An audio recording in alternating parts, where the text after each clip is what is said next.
Hello and welcome to the Inner Sanctuary podcast. It's great to have you. We are continuing our series in Let's Talk About this week. And this week we are going to be talking about happiness. And it is a pleasure to welcome Raf de Souza. Hello, Raf. Hello, everyone. Thank you so much for coming to be with us today. I am going to start off by asking you, what are the top 3 things that make you happy? Family, Yeah. ice cream, Oh, good one. and I cannot forget about football. Football. Oh, I love football, yes. So by your accent, people might be able to tell that you are from Brazil. I am from Rio de Janeiro, Brazil. So I guess loving football is pretty much Need part to of your be there. DNA. Absolutely. And it must be Twice a week. and a really easy team to love as well, Brazil, because you obviously win. They always win all the time. Yeah, They are so- the best. Well, not recently, but they're okay. They're okay. Yeah. That's brilliant.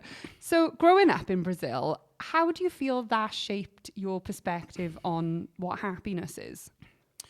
As I just said, I'm from Rio de Janeiro, Brazil, and life in Brazil can be really tough sometimes.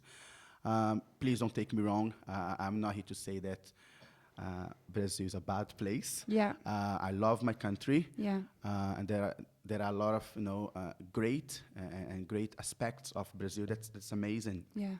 But for most of the people in Brazil, can be very hard.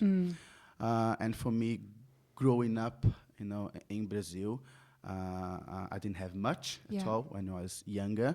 But my parents were always there, trying to give their best to me or to us. I have an older sister and a younger brother. I really believe that it's very different from life here in Wales and in UK. I lived in places, very poor areas in Brazil, surrounded with gangs and drug dealers, and very tough. Yeah. But I really believe that God was looking after me and helped me to move on, really. Yeah. That's amazing. So I don't want to sound like I'm being horribly stereotypical here, but a lot of the images that we would see on our TV screens of Brazil, from the kind of the more affluent people to the people who are living in favelas, there always seems to be this incredible vibrancy to the Brazilian culture. Yeah. Is that accurate? Yeah, you're right. I think Brazilian people are very happy, despite of the situation, the circumstance that they are going through in their lives. You can have very poor people on the streets and you still see they smiling. Yeah. And you can have rich people smiling as well. So I think the way people see happiness in Brazil, it can be very different from a lot of people see happiness, I can say maybe in this country. Yeah. You are very fortunate being here, as I'm living here now. I see you can have things more easily, if you know what I mean, than you can get in Brazil. So people are happier with small things. Yeah. So I don't need to have like a Ferrari, so I'm happy, or have a huge house, so I'm happy, or have a lot of money in my bank account, so I'm going to be happy. Yeah. So I'm happy with, I was saying to you, Jess, earlier, that when I open my fridge, some food in my fridge, I'm super happy. I bought an ice cream today for my kids. I'm happy with that. Yeah. So don't take me wrong. Of course, you want to improve life and get better in life. But I think people back home in Brazil, they learn because of that situation to be happy with small things as well. And if they can get more in the future, bigger things, great, but learn from small things. So I guess that's thankfulness, isn't it? It is. It's gratitude. And absolutely. It always seems really bizarre to me that there's this big push towards gratitude on social media, almost as if we're a country and the West is so privileged, but we're the ones who have to remind ourselves to practice gratitude, to be people who are grateful. I guess we've been spoiled in a way, and have lost the incredible essence of what happiness is, which is having food, having people you love. Absolutely.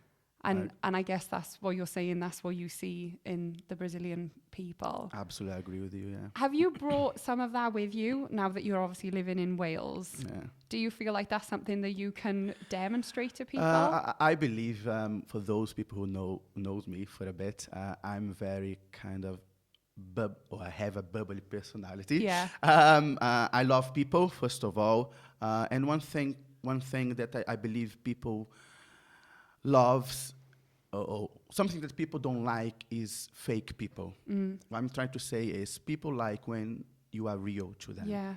And I try to be real with people. Yeah. I'm not here to say that, you know, I'm a Christian and everything in my life is happy all the time because I have Jesus in your life, Raf. No, sometimes can be really tough, can be really hard. Yeah. But I do believe that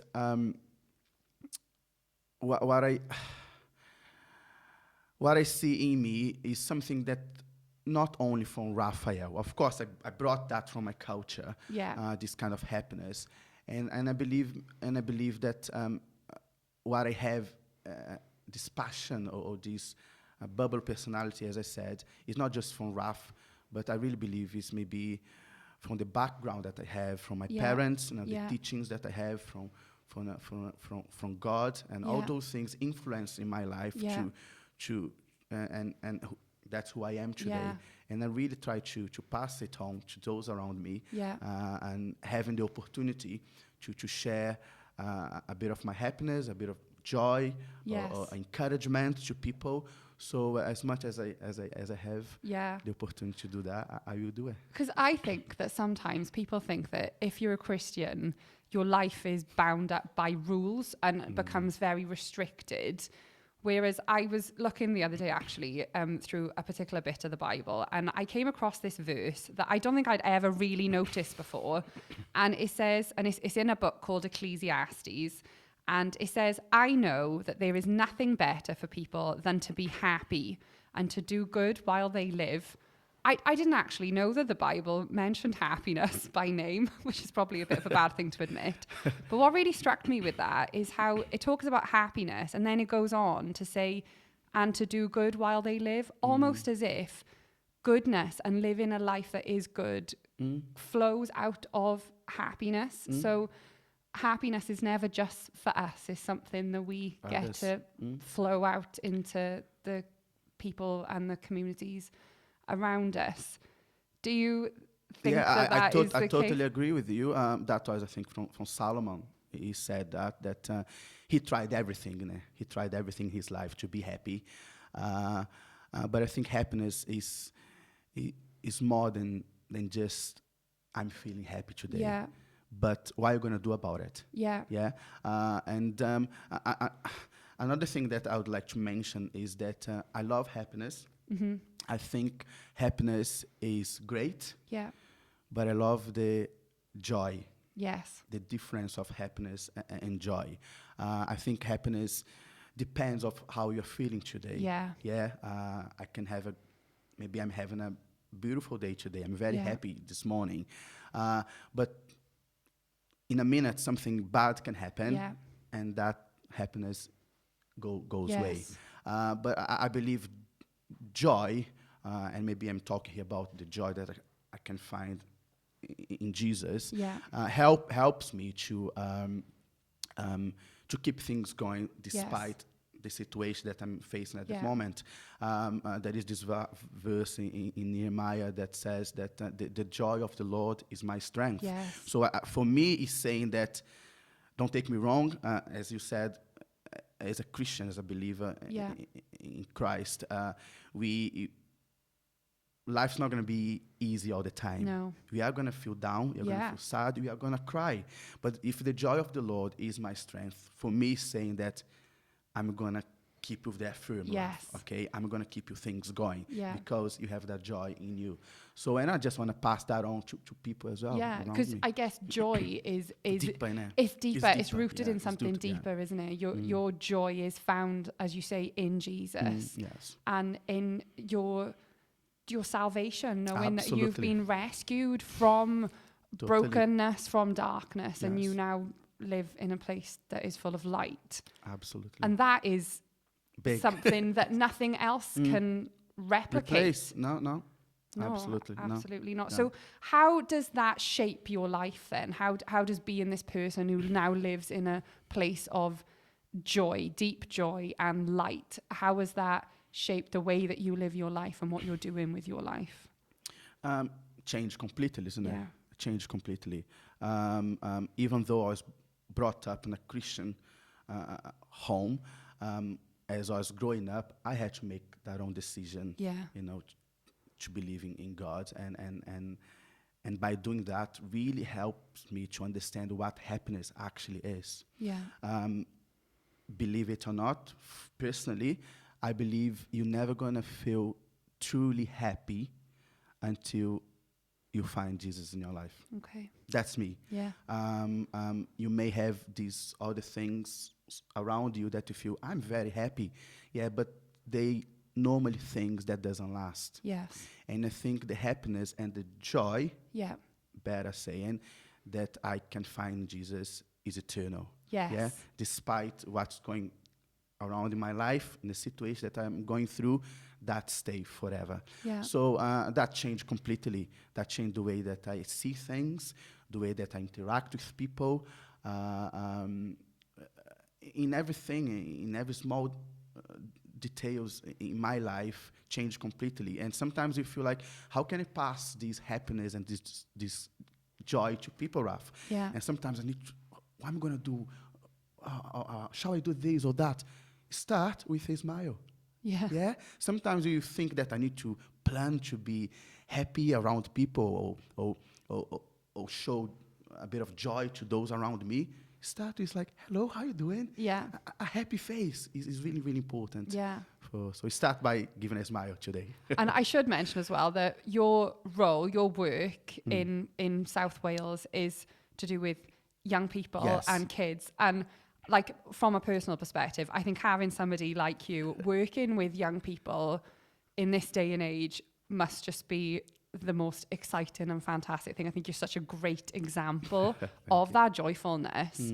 And do you find that talking to the young people, they want a piece of what you've got? Absolutely. I think, as I said earlier, I love people. I love spend time with people, and especially young people. They're full of energy. Yeah. And we know for the past few years it's been very tough for them. But I think I'm having the opportunity right now to pass a bit of hope and encouragement and happiness and joy. And they feel like, Raf, this is great. I'm going to do the same to my friends. I'm going to go home now and say these things to my family. Yeah. And just pass it on, as you said, pass it on. Yeah. That happiness to others is really important. Yeah. Oh, thank you so much for being with us today. Thanks for having me. I think for anyone who's listening today who is feeling in a place of darkness or sorrow, can we just encourage you today to turn to Jesus? There is no situation that is too big, that is too hard for him.